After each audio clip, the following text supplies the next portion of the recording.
wabarakatuh. Yang saya hormati Bapak Taufikur Rahman selaku dosen pengampu fikih haji dan umroh, serta teman-teman sekalian yang saya cintai dan yang saya banggakan.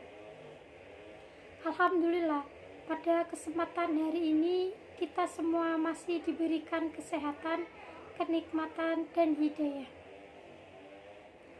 Sebelum saya melanjutkan video ini, perkenalkan, nama saya Elmi Apriliani, NIM 3619027. Di sini saya akan menjelaskan sedikit tentang vaksinasi COVID bagi jamaah haji dan umroh.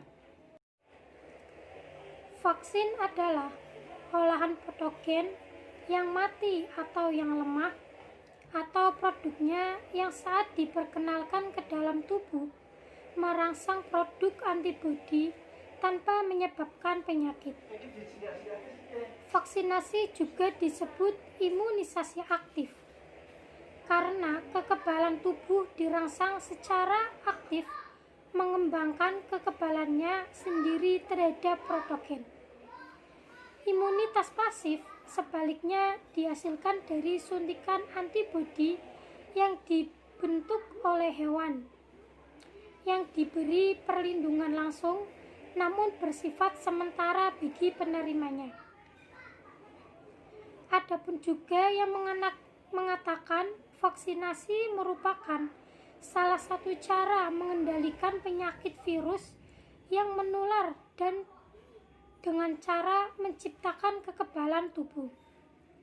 Adapun vaksin dibagi menjadi dua. Yang pertama itu ada vaksin aktif dan yang kedua ada vaksin inaktif. Vaksin aktif merupakan vaksin yang hidup, kekebalan yang ditimbulkan lama daripada dengan vaksin inaktif atau pasif. Vaksin inaktif adalah vaksin yang mengandung virus yang telah dilemahkan atau dimatikan tanpa merubah struktur antigenik, sehingga mampu membentuk zat kebal. Kekebalan yang ditimbulkan lebih pendek. Keuntungannya disuntikan pada ayam yang diduga penyakit. Adapun jenis vaksin yang diberikan memiliki manfaat dan tujuan tertentu. Pemberian vaksin bukan sekedar program imunisasi belaka, melainkan sangat penting bagi kehidupan dan pertumbuhan. Selanjutnya, ibadah haji dan umroh. Ibadah haji dan umroh adalah dua jenis ibadah yang memiliki banyak persamaan dalam beberapa hal, sekaligus juga punya banyak perbedaan yang prinsipil dalam beberapa hal yang lain. Haji merupakan menyengaja mengunjungi Baitullah untuk beribadah kepada Allah dengan syarat atau rukun tertentu, serta pada waktu tertentu pula. Kegiatan yang dilakukan selama berhaji meliputi amalan-amalan yang dikelompokkan dan rukun, wajib dan sunnah.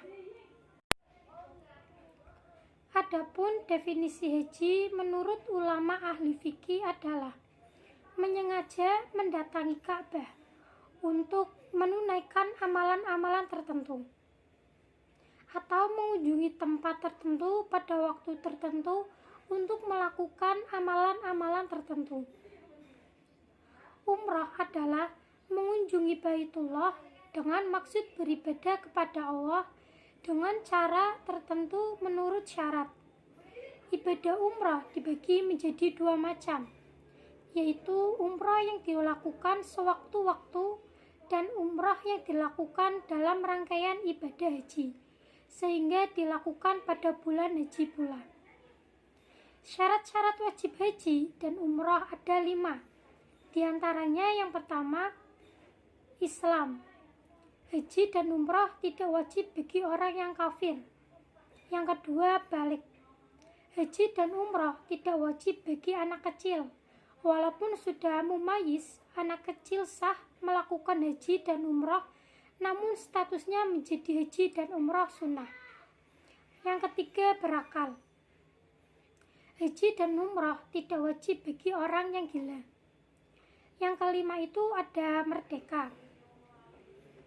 Haji dan umrah tidak wajib bagi budak, walaupun statusnya setengah budak. Budak sah melakukan haji dan umrah, namun status menjadi haji dan umrah yaitu sunnah. Yang terakhir atau yang kelima yaitu mampu. Selanjutnya, pemberian vaksin sebelum mengunjungi suatu negara endemis bukan hanya melindungi mereka yang datang berkunjung, tapi juga negara asalnya.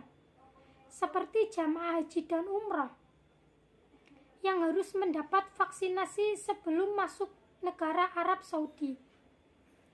Karena saat haji dan umrah kita berada pada orang-orang dari berbagai negara.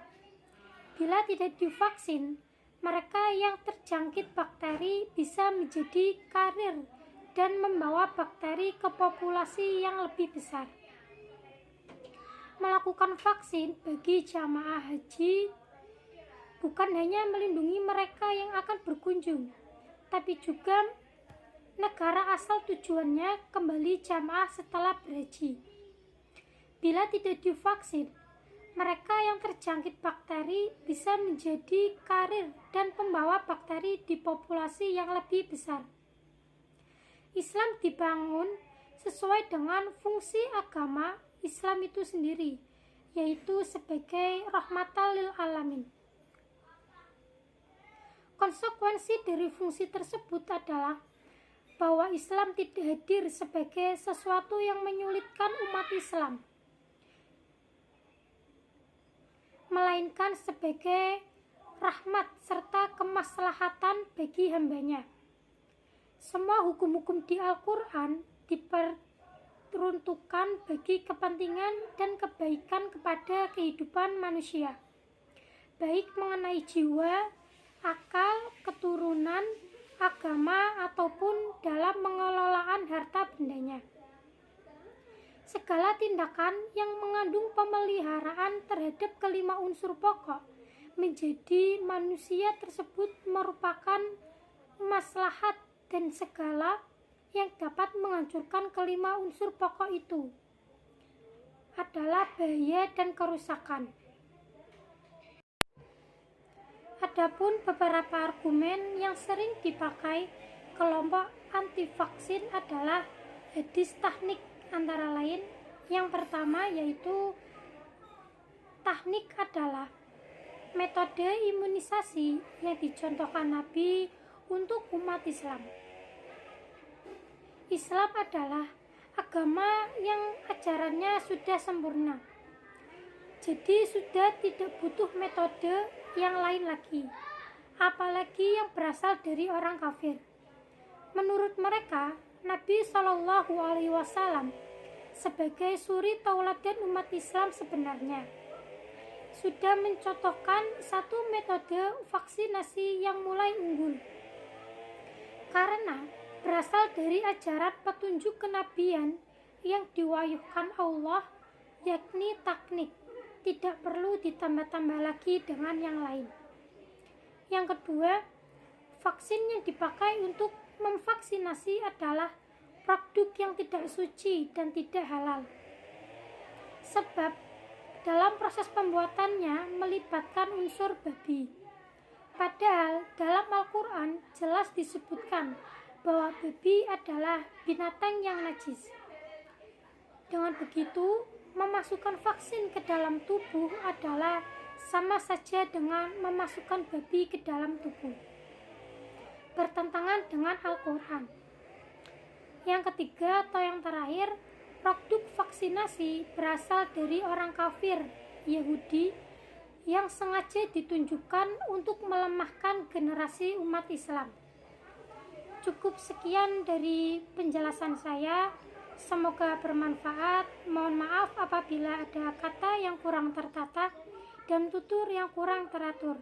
Billahi taufik wal hidayah. Assalamualaikum warahmatullahi wabarakatuh.